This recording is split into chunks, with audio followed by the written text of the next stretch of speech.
2.3 Koneksi antar materi Coaching untuk supervisi pendidikan. Pemikiran reflektif terkait pengalaman belajar. Dalam modul 2.3 ini saya mempelajari tentang supervisi akademik yang bertujuan untuk pengembangan kompetensi diri dalam setiap pendidik di sekolah. Pendekatan yang digunakan adalah coaching yang memiliki 3 prinsip, yaitu kemitraan, proses kreatif, dan memaksimalkan potensi. Kompetensi inti coaching yang harus dimiliki diantaranya kehadiran penuh atau presence, mendengarkan aktif, dan mengajukan pertanyaan berbobot.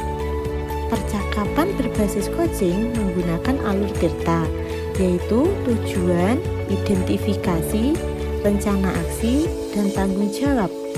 Terdapat 3 tahapan dalam supervisi akademik, yaitu praobservasi atau perencanaan, observasi atau pelaksanaan, dan pasca observasi atau tindak lanjut.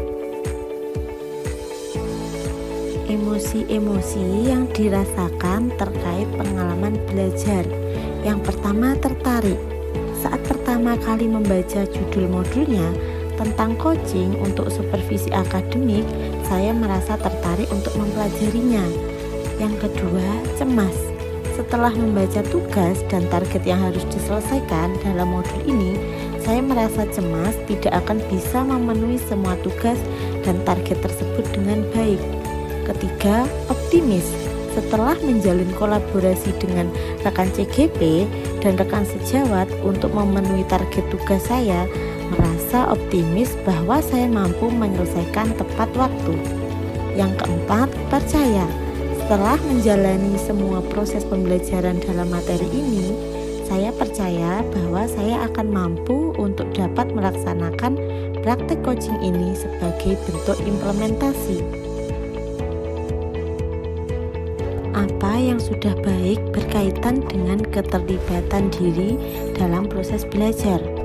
Saya mampu berkolaborasi dengan rekan sesama CGP saat mempraktikkan proses coaching menggunakan alur Tirta dan sesuai dengan prinsip coaching dalam ruang kolaborasi dan demonstrasi kontekstual, baik berperan sebagai coach, coachee maupun sebagai pengamat atau observer.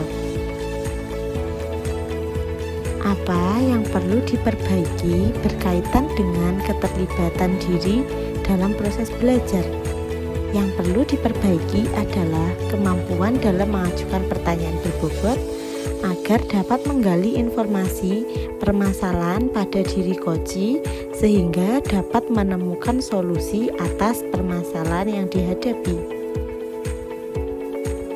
Keterkaitan terhadap kompetensi dan kematangan diri pribadi. Setelah saya mempelajari modul 2.3 tentang coaching dalam supervisi akademik, kompetensi saya mulai berkembang, ditandai dengan mampu mempraktikkan proses coaching menggunakan alur Tirta dengan baik sebagai coach, coachee maupun pengamat atau observer. Saat saya mempraktikkan proses coaching, saya harus mampu mengendalikan diri dari asumsi-asumsi pribadi dan rasa emosi sehingga muncul kematangan berpikir dan bertindak agar sesuai dengan prinsip coaching, yaitu kemitraan, proses kreatif, dan memaksimalkan potensi. Analisis untuk implementasi dalam konteks CGP.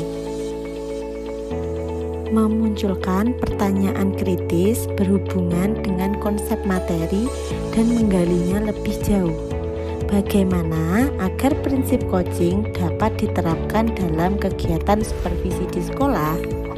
Prinsip coaching dapat diterapkan jika kepala sekolah memiliki pengetahuan tentang coaching dalam supervisi akademik dan mau mengaplikasikannya.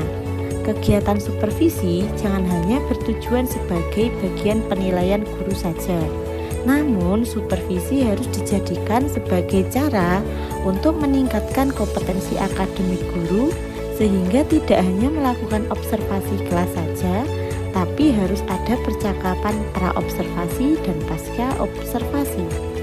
Dalam percakapan pra-observasi, kepala sekolah harus mendiskusikan perencanaan yang akan dilakukan oleh guru. Sedangkan pasca observasi, kepala sekolah memberikan umpan balik atau tindak lanjut terkait pelaksanaan observasi kelas yang dilakukan guru. Mengolah materi yang dipelajari dengan pemikiran pribadi sehingga tergali wawasan atau insight baru. Coaching dalam supervisi akademik dapat berpengaruh dalam terwujudnya pemimpin pembelajaran yang berpihak pada murid. Pembelajaran yang berpihak pada murid adalah hal yang sangat penting untuk diterapkan di lingkungan sekolah. Agar dapat terwujud pembelajaran yang berpihak pada murid, maka guru harus memiliki kompetensi menjadi pemimpin pembelajaran. Menjadi pemimpin pembelajaran harus memahami perkembangan murid secara menyeluruh.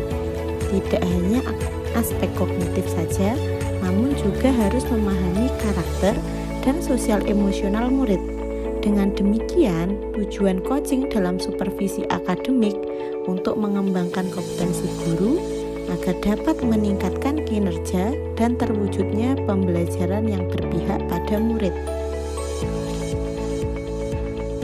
Menganalisis tantangan yang sesuai dengan konteks asal CGP, baik tingkat sekolah maupun daerah.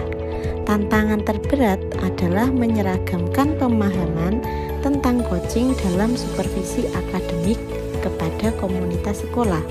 Supervisi akademik hanya dijadikan sebagai penilaian rutin kepala sekolah kepada guru saja. Seharusnya dapat dijadikan sebagai pedoman untuk meningkatkan kompetensi guru. Memunculkan alternatif solusi terhadap tantangan yang diidentifikasi. Alternatif solusi yang dapat dilakukan adalah melakukan sosialisasi kepada seluruh komunitas sekolah saat kegiatan rapat guru agar terjadi penyeragaman persepsi tentang makna supervisi akademik. Solusi selanjutnya adalah dengan memberikan contoh praktik coaching dalam supervisi akademik melalui berbagai media informasi digital yang dapat diakses oleh seluruh komunitas sekolah. Membuat keterhubungan. Pengalaman masa lalu.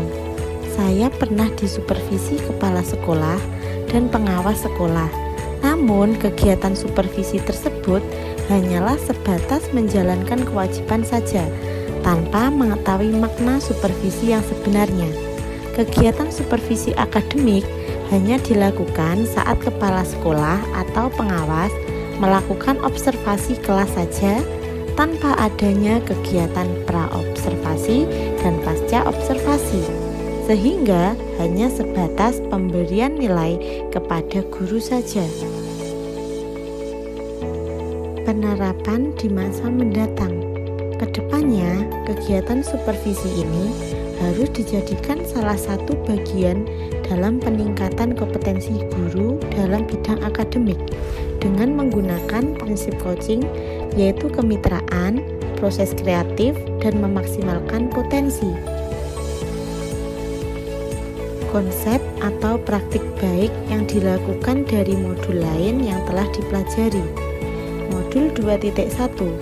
Dalam pembelajaran berdiferensiasi, murid dikelompokkan berdasarkan kebutuhan belajarnya agar dapat memaksimalkan potensi yang dimiliki. Begitu pula dengan praktik coaching yang harus memaksimalkan potensi coachee agar dapat menemukan sendiri solusi atau permasalahan yang dihadapi.